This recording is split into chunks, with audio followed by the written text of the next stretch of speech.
Welcome back to Scene, everybody. Texas Jim's with us, Ramblin' Tommy Scott, whose birthday is tomorrow. He's going to be 93 years old. We're talking about his career, which has been all over the place.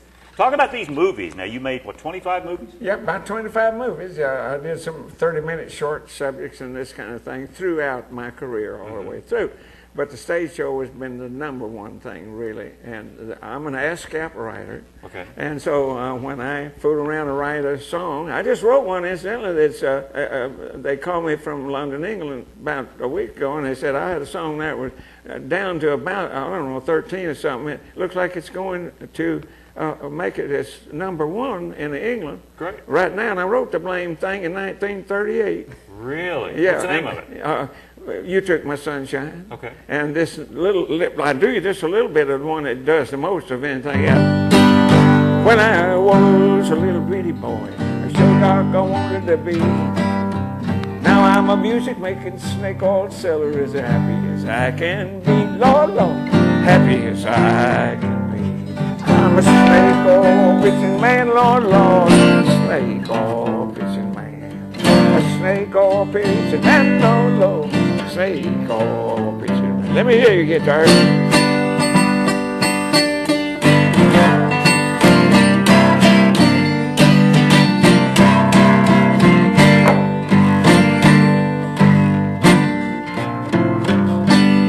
Snake oil pitching man, Lord, Lord, snake oil pitching man. Yes, I'm a snake oil pitching man, Lord, Lord, snake oil pitching man. Snake oil pitching man. All right, Ramblin' Tommy Scott. Now, talk about this movie thing. How'd you get your first break in the movies? Well, I guess one of the things was singing. I was a sort of a singing cowboy there then, but wound up being just a bluegrass hillbilly, and I've always stuck to just plain old stuff and wrote that kind of thing, like Rolling My Sweet Baby's Arms that we talked about. And that kind of thing is what I've always wrote, and I'm an ASCAP writer.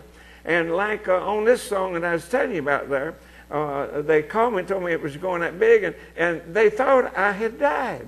Oh, really? Everybody was, well, there's another we Tommy got to Scott. Get a release on it, and we can't find him. Well, there's another Tommy Scott who was a musician who did pass Absolutely. And that's why that I'm adding to my name, is because they get it mixed up in the magazines and things of that sort. So my name is really Tommy Lee Scott, so now I'm signing autographs for Ramblin'. Doc Tommy Scott, all the way. And now they don't get it mixed up, you see. All right. And so that's the basic thing about that. Let's talk about maybe some of the people you've run into over the years. Who've been the people that you most remember as far as talents and that you've worked with? Quite often people ask me that, and there's been so many of them it's hard for me to say. But I guess Tim McCoy stayed with me longer, 15 years. And he made, of course, you all out there watching us now know that he made all those movies, made him famous and so forth. And then along comes Sunset Carson. Okay. And Sunset was the last one to work with me, I guess. Wasn't that about right, Jim?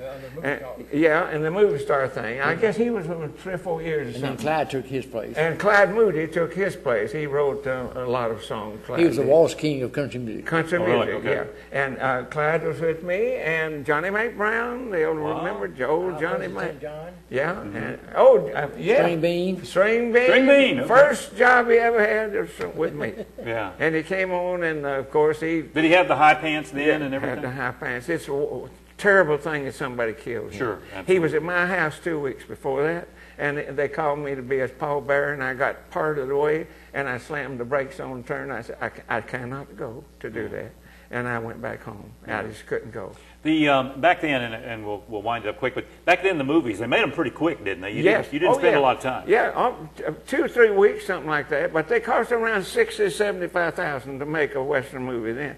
And right now, you do that same thing, oh Lord, 3 or 4 million, I guess. Yeah. And it's just changed, you know, and what. So. Take a break. We're going to come back and meet one of Tommy's friends, okay? He actually has a friend besides Jimmy, and we'll do that. When we come back, you're on the scene.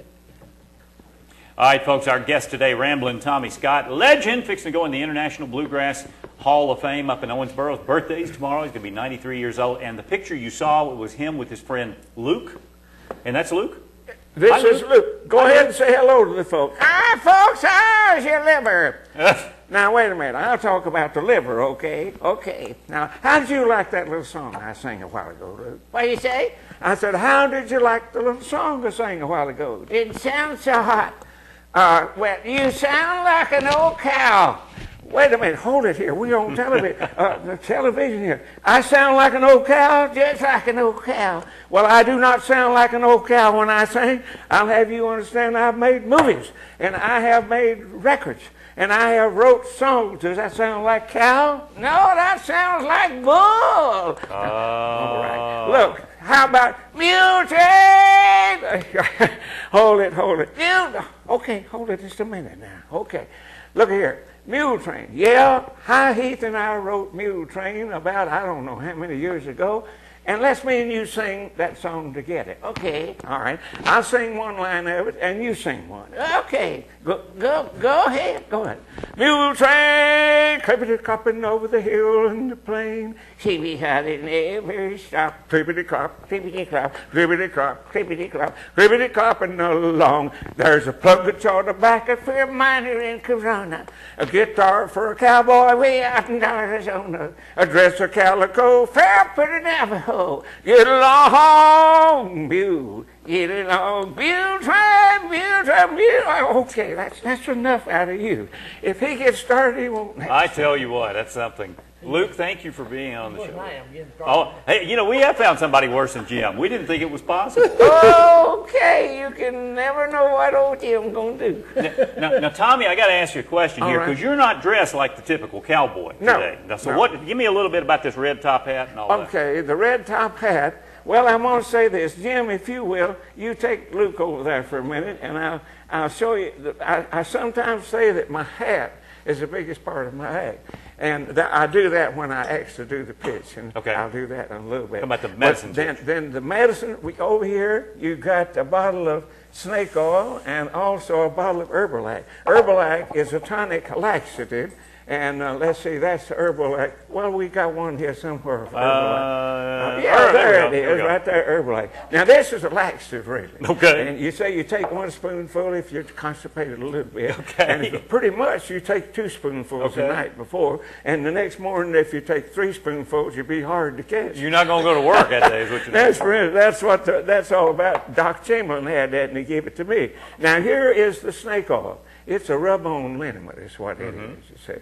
And if you bother with well, let's say tired, sore, aching muscles, or your knees, or whatever's got rheumatism in there. Right. Now, it won't cure you, but I'll tell you what it will do. You put that stuff on there in your hand and rub it on that knee, if that knee's the thing that's bothering you, and about 15 minutes, he'll just start real fast, and it will just stop hurting completely. It'll stay that way all night, and you can get a good night's sleep, you see. Yeah. But then it will die down and come back tomorrow.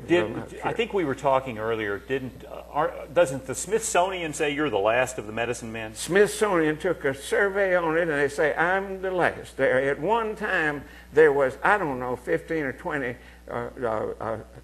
I'm a DOC, not a DR. Yeah. And there was about that many of them, and they've all died out with me. They're all gone. And I'm still going to a different town every day, still pitching that snake oil. So how much appearance, or how many appearances now, or what are you doing at the age of 92? At the age of 90, I go on the stage, and I sing a little of the theme song like I did here, and sing I never sing nobody's song but mine. Okay. And because I'm an ASCAP writer, and to get a few cents out of that. You don't want to pay anybody either. No, pay yourself. That's another thing, see? And then I play I've had a band till recently, but I don't carry a band anymore, just me. I'm the whole orchestra. All right. Ramblin' Tommy Scott, he's our guest, a legend in music and film and all this stuff. And our own legend, Texas Jim, is with us. And thank you, Jim, for arranging this. Yes, we will be right back and finish up with Ramblin' Tommy Scott.